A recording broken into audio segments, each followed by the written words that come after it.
Welcome to Alaska Family Connection. I'm Pastor Hunter Mizar. I get to serve as district superintendent on this great state. And today I'm in Nikiski, sitting down with Pastor Jason Evoy, and it is beautiful. I mean, nice. It is phenomenal, the view that you get to see all the time. Help me understand a little bit, Jason. Geographically, as we're thinking about things, this is the Kenai Peninsula, right? And it's hard for me to distinguish where Soldotna is and Kenai and Nikiski. How does all that run together? Where are we exactly? Well, we're in Nikiski, so Soldotna is the Central Peninsula. Then as you come down the Kenai River to Kenai, that's where the mouth of the river is. And if you turn north and drive up Cook Inlet, then Nikiski is out here, kind of half remote, half bush, half connected to Kenai. Right. The mix, a big mix of commercial fishing, lots of salmon, and oil industry. And July, it just takes off, right? Yeah. So your community normally is how many? I think it's about 5,000. And in July, what does it turn into? Nikiski has lots of influx of drift fishermen and set net fishermen historically, and so just where we live right here, there's maybe 12 people that live here, and there'll be 25, 30 people when it's the commercial fishing season, when it opens. Right. And you feel it in the traffic, I'm sure. Yes. As I was driving through, I was like, there's a lot of people here. Yeah, Kenai is full for dip netting. Lots of people from Anchorage and the rest of Alaska come in to this area. A lot of people from lower 48 or in the Soldotna area sport fishing. Yeah. So tell me about your initial call into ministry. How did this begin where you sensed that God was saying, I want you to be a pastor?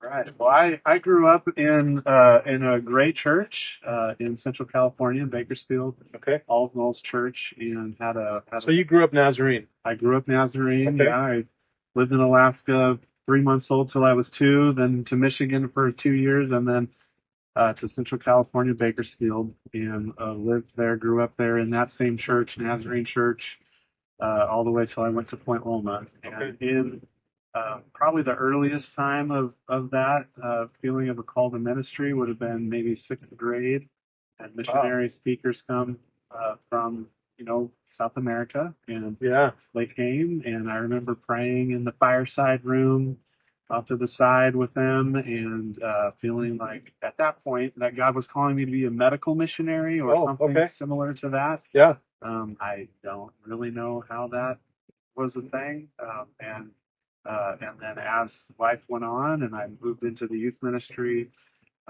began to be discipled by different youth leaders and people in my life that poured into me in that church. And it was really still in the middle school age, 8th to 9th grade, that at a youth event just felt like God was calling me to be a pastor, and I did not know what that looked like, where that would be. Yeah. Especially did not imagine that it would be here. Yeah. But I don't know how much you want me to keep going on. So where did you go?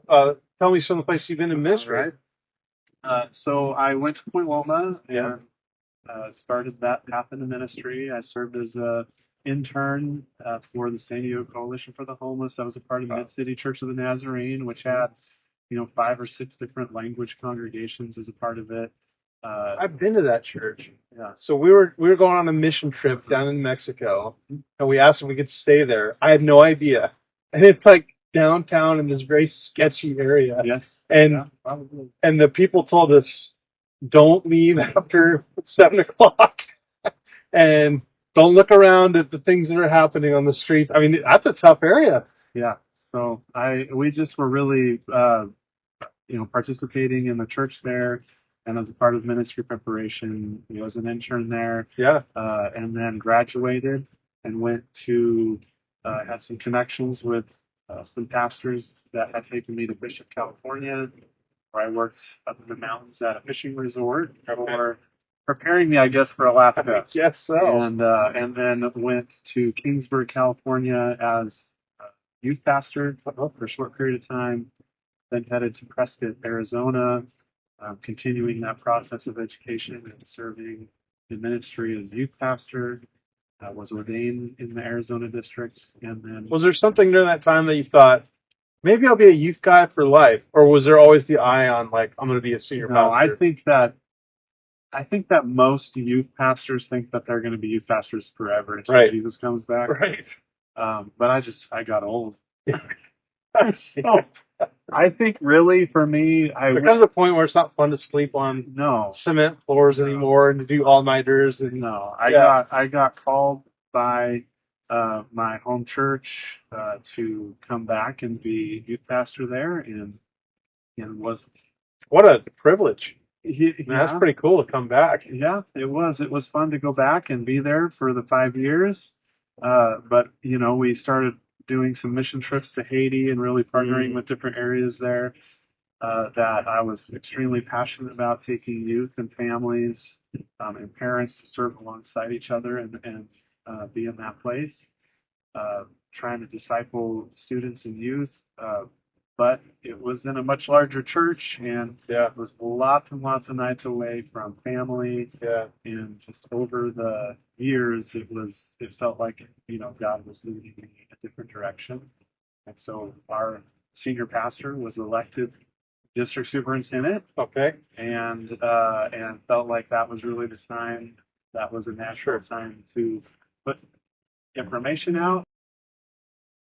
I was in Haiti, and we had given out name to Northwestern United States and Western other places. And had the SCR contact me while I was in Haiti. Said, "Could you fill this thing out right now?" And I have a church I want to give your name to in the next little bit here, and so filled it out in Haiti. And when I returned home, that was pretty much Thanksgiving weekend. Wow. Interviewed by Zoom in December.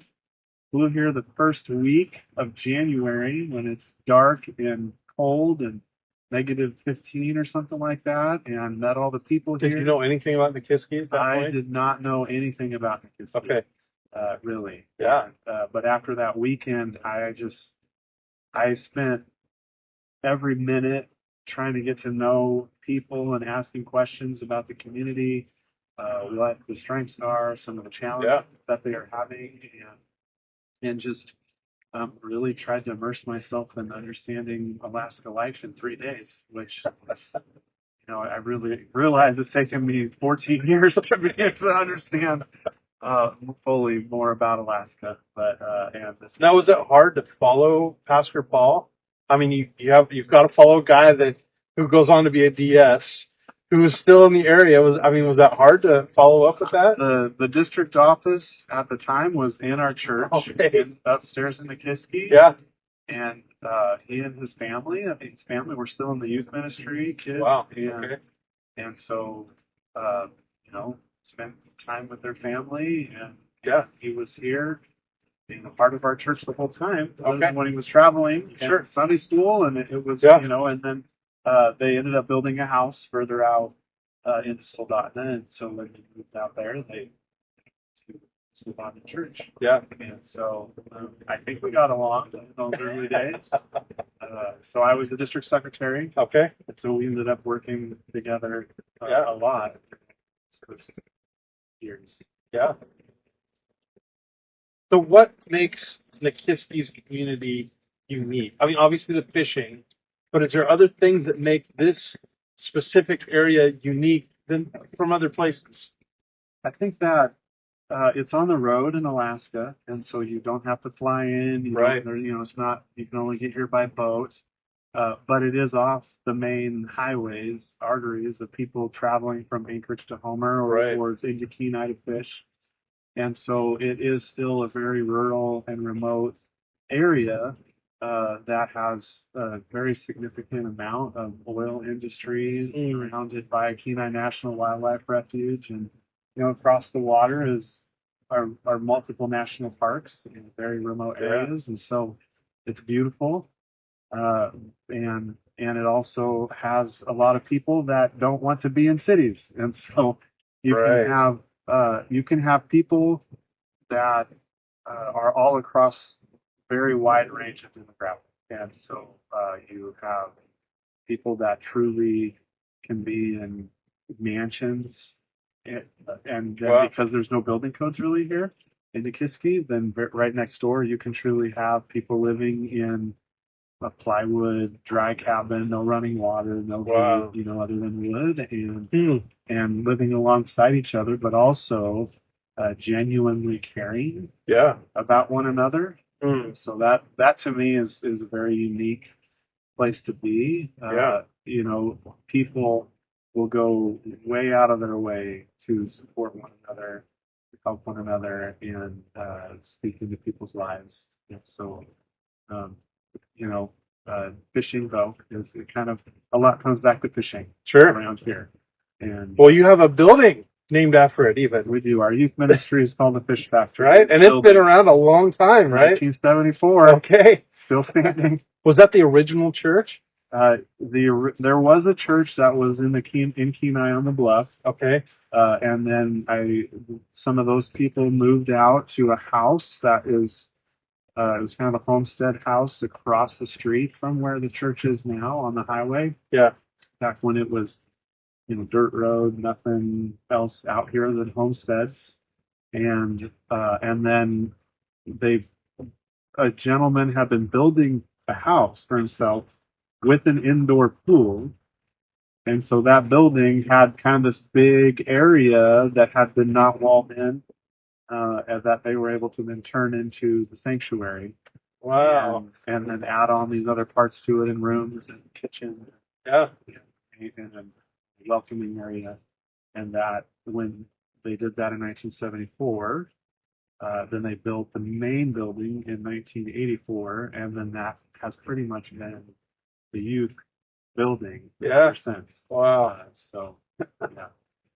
So what do you feel like the church really focuses in on? I mean, every church kind of has some are really big into missions, some are really big into kids, some are worship. Like, what would you say is kind of the DNA of the Nikiski Church? Our church has a very deep intergenerational feel to what is there on a Sunday morning or discipleship. And I don't mean intergenerational necessarily as the same family. There are a number of families that have grandkids and grandparents and maybe great grandparents that are still around that have had a legacy in their lives with people who've been here for a very long time in this community. Yeah. But there are also new families with young kids, and we all gather together and worship in music at the beginning and some prayer and conversation, and then we'll dismiss those kids upstairs, for a time for them together, and so that is a significant part of our church's DNA is intergenerational. Did that just happen organically, or was that something you tried to focus them in? Because a lot of churches, let's be honest, don't have younger people. And that's one of the struggles we're seeing is how do we get young families, kids, we can be older, seems like in a lot of congregations. So it's got to be intentional work. How did you get to that point? I think that it went way before my time. Okay. And so we just have leveraged that already existing network of relationships. Many of the people in our church are coaches in the community, teachers in the high school in Nikiski, or in the middle school, or in the elementary school, and are already in the lives of young people and their families. In fact, we were wondering, even just a couple months ago, we'd asked the question, why are you here? What is it about this place that causes you to want to be here? And some of the youth said, because they're already in my life every day. It wasn't just that they were in church. Right. It was that my basketball coach, my wrestling coach, it's my track coach, it's my, whatever it might be, or my shop teacher, or the middle school biology teacher. Yeah. All those connections and points, and because it is a smaller community, and those teachers live in this community, right.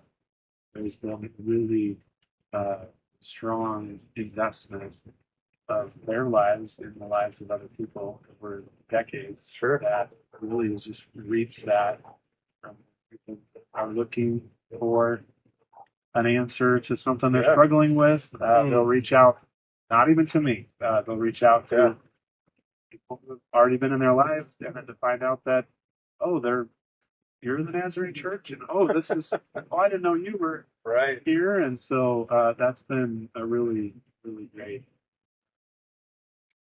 thing. So, something else I was going to say, I forget what. Boy, it was. I mean, the impact that adults can have on youth's lives. I mean, I just don't think we always comprehend the impact that we can have on kids that are just hungry for positive adult influence and attention. I mean, it's huge. Yeah. So our youth ministry is very strong in the church, and have a number of kids from the community, all different levels of involvement in the church life, yeah, very comfortable being part of what is happening with them, and so we have adults that are serving. Actually a local coffee shop that has remodeled the whole area down in right down the road from the high school and middle school, called from the type of Compass. Okay. And so it's a coffee shop all throughout the day that people can come faith-based and have coffee and snacks and play pool and foosball with kids. And sometimes there's homeschool classes that are meeting there.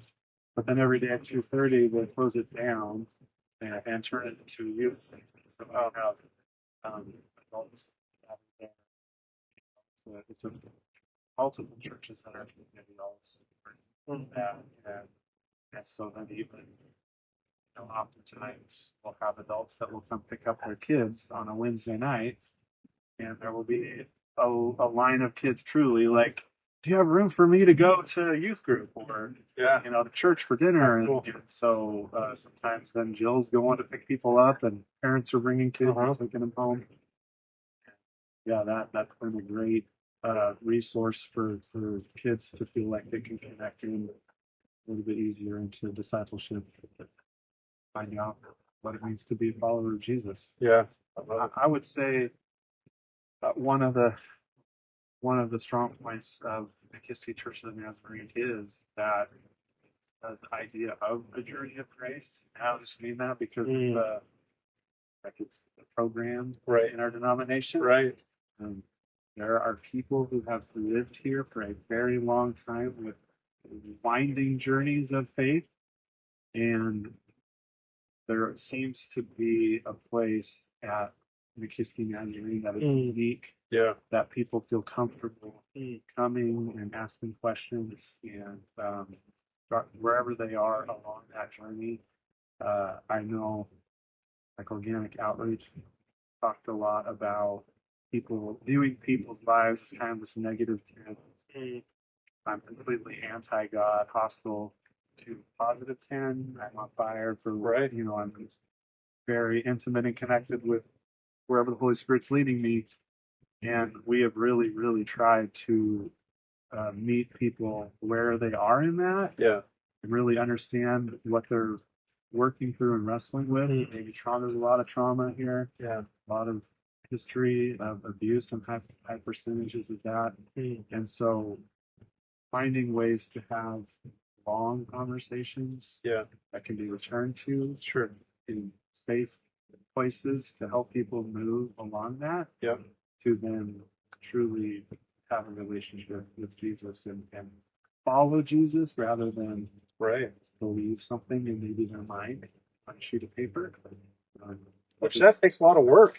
I think a lot of churches are like, that's messy and going to require it. It's easier just to pass them on down the road, but to do what you're talking about, walking alongside people and helping them and taking the time to be heard is huge.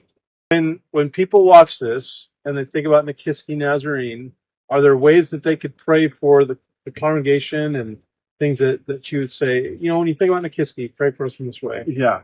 Our 50th anniversary was last year. Okay. And we talking about our vision and our values and our mission statement, kind of got to this point of feeling like we have these questions that we would ask, and some of those questions are, we've been here for 50 years. What would it look like we're Nikiski Church of the Nazarene to continue to bring Jesus to this community. Yeah. Years from now, I will be here for sure. And many of the people who have been in this church have been there a long time, and some are new. Their kids might be there, but what would it look like to pray about that, to think about that, to stewardship resources in that direction and in that way of thinking? So we've been asking our own church and people who have connected with us, what does it look like for that 50 years from now? Yeah. What do we do today? And then also just asking God for wisdom for how maybe those answers that we get today may not be the same ones 2 years from now. Right. And being willing to adapt and be flexible to change to wherever our context is here, because Nikiski has changed a lot even since I've been here. Yeah. So, in celebrating 50 years, are you the longest tenured pastor of their history? I am. I've been here 14 and a half years. Yeah. Wow. 2 lifetimes.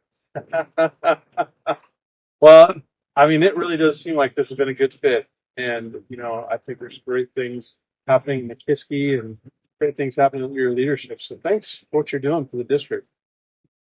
Well, thank you for watching Alaska Family Connection. We'll see you real soon.